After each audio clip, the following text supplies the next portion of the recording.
काफ़ी बच्चे एक सवाल हमसे बार बार पूछ रहे हैं कि सर इस बार अगर मैं एसएससी सीजीएल 2024 अटेम्प्ट करने जा रहा हूँ तो लगभग मुझे कितने क्वेश्चंस को अटेम्प्ट करने चाहिए या फिर लगभग क्या स्कोर करना चाहिए, यही बात है ना। बोलोगे जी सर। तो मैं आपको एक लगभग अटेम्प्ट बताता हूँ। रीज़न ये है, अटेम्प्ट इसलिए बताता हूँ क्योंकि जो अटेम्प्ट होता है पेपर में वो कई सारे फैक्टर पर डिपेंड करता है। ऐसा नहीं होता है कि मैं रैंडम कुछ भी मार्क्स बोर्ड दूँ कि सेफ स्कोर 140 होगा, सेफ स्कोर 130 होगा या सेफ स्कोर 150 होगा। तो मैं आपको एक एक चीज़ के एक एक फैक्टर को डिस्कस करूंगा, फिर आराम से बताऊंगा। अगर किसी को हड़बड़ी है कि सर हमें 10 सेकंड में जानना है तो रिकॉर्डेड वीडियो भगा के देख लो भाई।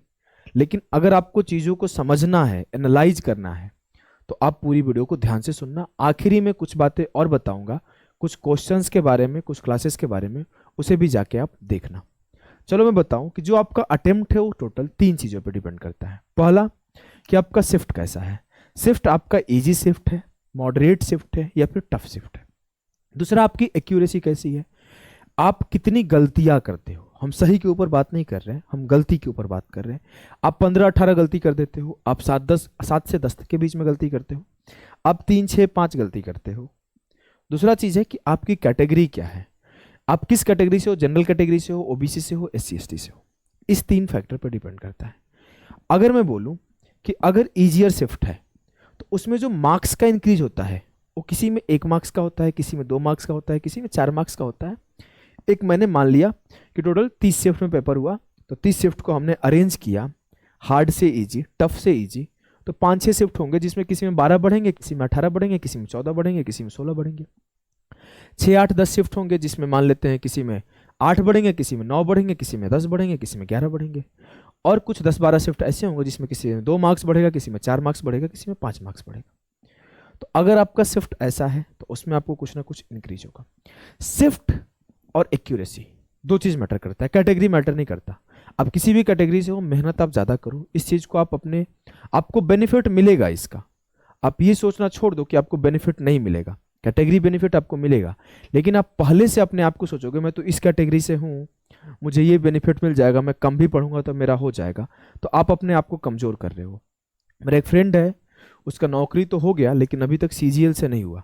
वो सीजीएल 17-18 से ही अटेम्प्ट कर रहा है, शायद 18 से अटेम्प्ट कर रहा है, सीजीएल 18 से। सीजीएल 19 में उसका लिस्ट 1 में नाम था और सिर्फ उसका एक सोच की वजह से वो आज भी पीछे है।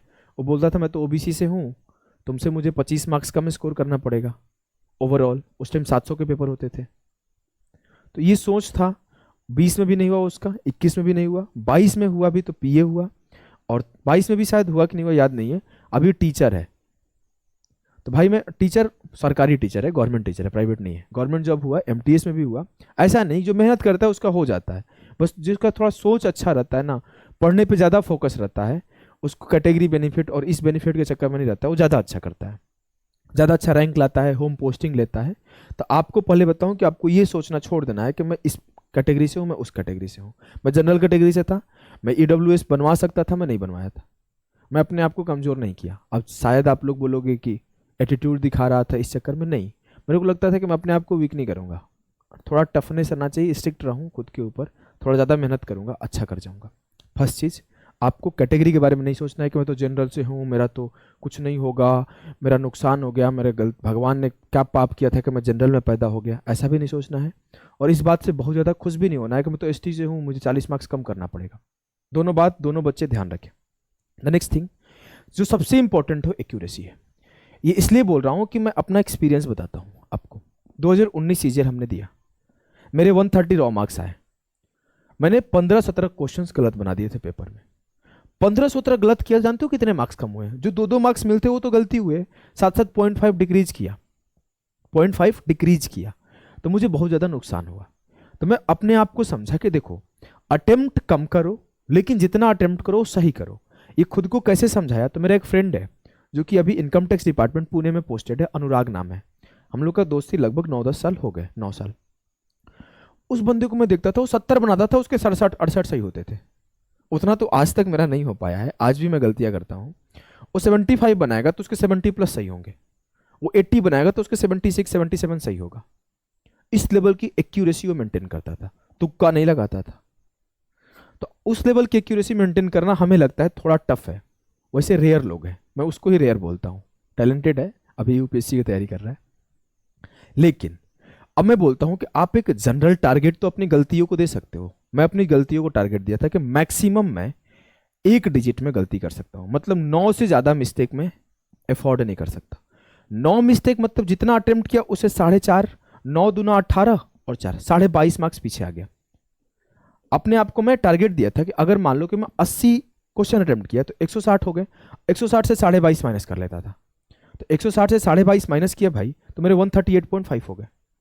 बात को समझ रहे हो ना?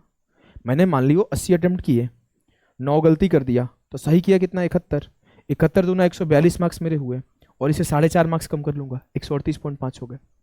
अब मैं बोल रहा हूं, अब इसे मुझे अपने आप में आइडिया लग जाता था कि अगर मैं मैक्सिमम इतना मिस्टेक करूंगा तो मैं इस लेवल पे रहूंगा, तो यहां पे मेरे पास होने के चांसेस रहेंगे। अब ये सर कैसे डेवलप करें? तो तुक्का कम लगाना है, अपने आप को समझाना है कि हम क्या क्या सही बना रहे हैं, सिली मिस्टेक कम करना है, और अपनी गलतियों को, आपको गलतियों का एवरेज निकालना है। गलतियों का एवरेज कैसे निकालते हैं कि हमने 20 मॉक टेस्ट दिया, 20 मॉक टेस्ट में मैं किस शिफ्ट में कितना गलती कर रहा हूं, किस टेस्ट में कितना गलती कर रहा हूं, मैं लिख रहा हूं प्रॉपर, मैं गलतियों को लिख रहा हूं, किस सेक्शन से कितना मिस्टेक कर रहा हूं, उस सेक्शन में तुक्का कम लगाऊंगा, उस सेक्शन में थोड़ा ध्यान से बनाऊंगा, जल्दीबाजी नहीं करूंगा। मेरा एवरेज अटेम्प्ट क्या है? जैसे मैंने क्या हुआ कि जब 2020 देने गया तो मैंने इस मेंटेन किया, इसको अपने 1 डिजिट को मेंटेन किया। मैंने 96 क्वेश्चन अटेम्प्ट किया और मेरे 89 सही हुए और 7 गलत हुए। अपने शिफ्ट का टॉपर, रैंक 1, 89 क्वेश्चन सही करके 7 गलती करके मेरे 174.5 मार्क्स रॉ आए। तो सबसे इंपॉर्टेंट है अपनी एक्यूरेसी पे काम करना। नहीं तो क्या होता है ना, जोश जोश में 85 अटेम्प्ट कर देते हो, 90 अटेम्प्ट कर देते हो और 20-20 क्वेश्चन गलती करके आते हो। मेरा एक फ्रेंड है सूरज, उसको मैं हर बार सिर्फ इसी चीज के लिए डांटता हूं कि भाई तुम अभी 24 देने वाला है, उसको सिर्फ एक ही चीज के लिए डांटता हूं कि तुम अटेम्प्ट कम करो। तुम्हें अटेम्प्ट क्यों करता है इतना? तुम कम अटेम्प्ट करो, जो करो वो सही करो, गलती मत करो। और हर बार वो गलती करके अपना मार्क्स डिक्रीज करा कर चला आता है। सीएचएसएल में भी शायद 145 ही बन रहा है या 150, बोल रहा था भाई पता नहीं चल रहा है क्या करूं। तो मैं आपको बता रहा हूं, अपने सबसे ज्यादा एक्यूरेसी पर काम करना है आपको। आप कितना अटेम्प्ट कर रहे हो उसी टाइम डिसाइड होगा आपका कितना स्कोर आएगा। मान लो मैंने 96 अटेम्प्ट किया था तो मुझे आइडिया था कि मैक्सिमम 9 गलती करूंगा, अगर 9 गलती करूंगा तो मैं कितना हो गया, 96 दूना 192, उसे माइनस कर लो 13.5, 13.5 माइनस कर लो तो मतलब 170-80 तो ऐसा आएगा ही। अच्छा गलती जोड़ दिया क्या, 96 अटेम्प्ट किया 192, मान लेते 9 गलती करता भी तो 9 दूना 18 और 4, 22.5 माइनस कर लो, तभी तो 170 उत्तर आते ना लगभग। तो ये मुझे अपने आप का आइडिया लग गया था कंटिन्यूअस मॉक को एनालाइज करके। तो अब अपने मॉक को एनालाइज करो, अपनी गलतियों पे काम करो। अपनी गलतियों पे काम करोगे तुम्हें आइडिया लगने लगेगा भाई कि मेरा स्कोर कहाँ पे लाई कर रहा है।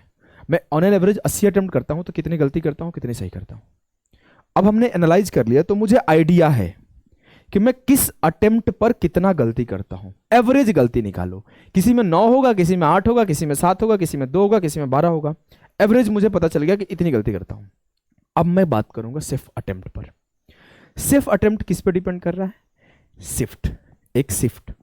अब मेरा कोई भी शिफ्ट हो, मुझे कितना भी इंक्रीज हो, मैं अगर चाहे जनरल से हूं, चाहे ओबीसी से हूं, चाहे ओबीसी से हूं, चाहे एससी से हूं, चाहे एसटी से हूं, 70 क्वेश्चन सही बना के आ रहा हूं भाई, प्री होना 100 नहीं 200% फिक्स है।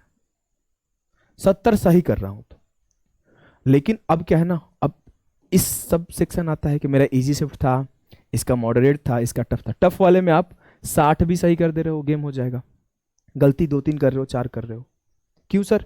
क्योंकि आपके 12-15 मार्क्स बढ़ जाएंगे। अब हो सकता है किस कैटेगरी से हो पता नहीं है। अब कुछ लोग होंगे जो एसटी कैटेगरी से होंगे, उनके कट ऑफ और शिफ्ट पड़ गया टफेस्ट, भाई वो 55 अटेम्प्ट कर देगा, उसका गेम हो जाएगा प्री का। सर प्री पे इतना फोकस क्यों हो आप? प्री पे फोकस इसलिए हूं कि प्री जस्ट क्वालिफाइंग। प्री के बाद आपको 3 मंथ मिलेगा, उस 3 मंथ में मेंस के लिए रगड़ के पढ़ो और मेंस पे फोकस करो। गेम समझ रहे हो ना? गेम समझना है भाई, ऐसे हवा में नहीं होता है। देखो आपको 2 तरीके से एग्जाम पास होते हैं लोग। एक बहुत पढ़ा लिखा है, वो श्योर है कि जाएगा और पास होके ही आएगा। जैसे मैं 2020 में था, जब 2020 सीजीएल दे रहा था कि मैं श्योर था, होना तो तय है, रैंक का पता नहीं है, मुझे पता नहीं है कौन सा पोस्ट मिलेगा, लेकिन जॉब ले लूंगा। लेकिन 19 में मैं श्योर नहीं था, और 19 में मैं श्योर नहीं था तो मुझे ये सब स्ट्रैटेजी भी नहीं पता था, खेलने भी नहीं आता था इतना।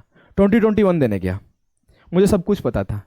1 साल पढ़ाई नहीं किया था, जाके पेपर देने गया, टॉप पोस्ट फिर लेकर आया। क्योंकि अब हमने स्ट्रैटेजी सीख लिया था, पढ़ाई नहीं किया था, स्ट्रैटेजी मुझे पता था। तो आपको मैं स्ट्रैटेजी सिखा रहा हूँ कि कैसे आप अपनी एरर पे काम कर लो, फिर अपने शिफ्ट पे काम कर लो और अपने अटेम्प्ट को उस अकॉर्डिंग करो। तुक्का कम लगाओ तो गलतियां कम होगा, गलतियां कम होगा तो डिक्रीज कम होगा मार्क्स, तो ओवरऑल प्री क्वालिफाई कर जाओगे। फिर मेंस के लिए टाइम मिल जाएगा, मेंस में बेहतर करने का कोशिश करेंगे, रगड़ के मेहनत करेंगे। अब क्या वो अटेम्प्ट करके आए, आते ही बहुत लोग बता देंगे शिफ्ट कैसा है आपका, आपको आइडिया लग जाएगा कितना स्कोर आएगा, क्योंकि मैं गलती कम करता हूँ और गलती कम करता हूँ भाई, तो मुझे आइडिया लग गया, तो मैं उसी टाइम से मेंस में लग जाऊंगा और मेंस में अच्छा परफॉर्म करूंगा। ये होता है पैटर्न। आशा करता हूँ ये वीडियो आपके लिए हेल्पफुल रहा होगा और मैं आपको बता दिया, चाहे किसी भी कैटेगरी से हो, 70 आप सही कर दिए, चाहे कोई भी शिफ्ट हो, चाहे कोई भी कैटेगरी हो, आपका तय है प्री हो जाना। अब देखो आगे बेनिफिट पे डिपेंड करता है कि कौन कौन सा आपको बेनिफिट मिल गया, किस तरीके का। ठीक है। और मैं बहुत सारी चीजें आपको ऑलरेडी दे रखा हूं, जैसे आपको बताऊं तो मिशन इंस्पेक्टर का एक सीरीज चला रहा हूं जिसमें मैं आपको छोटे छोटे इंपॉर्टेंट क्वेश्चंस देता हूं। लाइक कोई भी इंपॉर्टेंट क्वेश्चन जो कि आपके एग्जाम में रिसेंट में बहुत रिपीट हो रहे हैं, उसको छोटे वीडियो के फॉर्म में दे जाता हूं। आप जाके सर्च करके पढ़िए, प्लेलिस्ट बना हुआ है। जैसे अभी थी पुलिस का कॉन्सेप्ट पढ़ा है, इसमें 38 क्वेश्चन कराया हूँ। प्रॉफिट लॉस में इसमें 12 क्वेश्चन कराया हूँ। सक्सेसिव डिवीजन इसमें बहुत सारे क्वेश्चन कराया हूँ। अगला ज्योमेट्री से 4 से 5 सवाल आ रहे हैं पेपर में, अच्छे से पढ़ के जाओ। 377 क्वेश्चन की पीडीएफ और 20 घंटे की क्लास प्लेलिस्ट बना के दे दिया हूं, जाके इसे पढ़ो और भाई से शेयर भी करो। अब जाके देखोगे यूट्यूब पर इससे बेहतरीन कंटेंट नहीं है अभी तक, इसके बाद आएगा तो पता नहीं, लेकिन अभी तक इससे बेहतरीन कंटेंट यूट्यूब पर अवेलेबल नहीं है 377 क्वेश्चंस के साथ। अगली चीज, आपको अलजेब्रा के 100 सवाल वन शॉट लाइव पढ़ाया हूं, जाके लाइव सेक्शन में देखो। इसकी फ्री क्विज एप्लीकेशन पे ऑलरेडी बना हुआ है, जाके quiz free of cost attempt कर लो। इसका फ्री पीडीएफ टेलीग्राम पे पड़ा हुआ है, जाके उसे यूज कर लो। जब सवाल फंसता है तो क्लासेस देख लो। ट्रिग्नोमेट्री में 130 क्वेश्चंस लाइव सेक्शन में कराया हूं, इसकी पीडीएफ आपको टेलीग्राम पे डाला हुआ है। इसकी क्विज बन जाएगी आजकल में और अपलोड हो जाएगी, तो आपके जाके क्विज भी अटेम्प्ट कर लेना। तो इससे आपको बेनिफिट होगा, प्रैक्टिस होगा, तो आप बहुत सारी चीजें हेल्प करेगी ये सब सीरीज।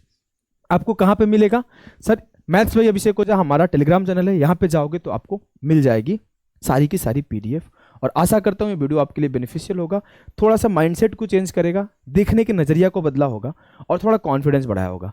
तो अभी के लिए इतना ही, मिलते हैं नेक्स्ट वीडियो में। और आप हमारे चैनल को सब्सक्राइब करो और हमें सपोर्ट करो जेन्युइन बातें करने के लिए और जेन्युइन चीज़ों को सलाह लेने के लिए। अच्छी बातें बताएंगे, हवाबाजी और प्रमोशन नहीं करेंगे कि आ जाओ ये बुक ले लो हमारा, आ जाओ ये कोर्स ले लो हमारा। आएंगे, बेहतर तरीके से पढ़ाएंगे, बेहतर बातें बताएंगे जिससे जीवन में अच्छा करो आप। तो मिलते हैं नेक्स्ट वीडियो में, तब तक के लिए नमस्कार, टाटा, बाय बाय।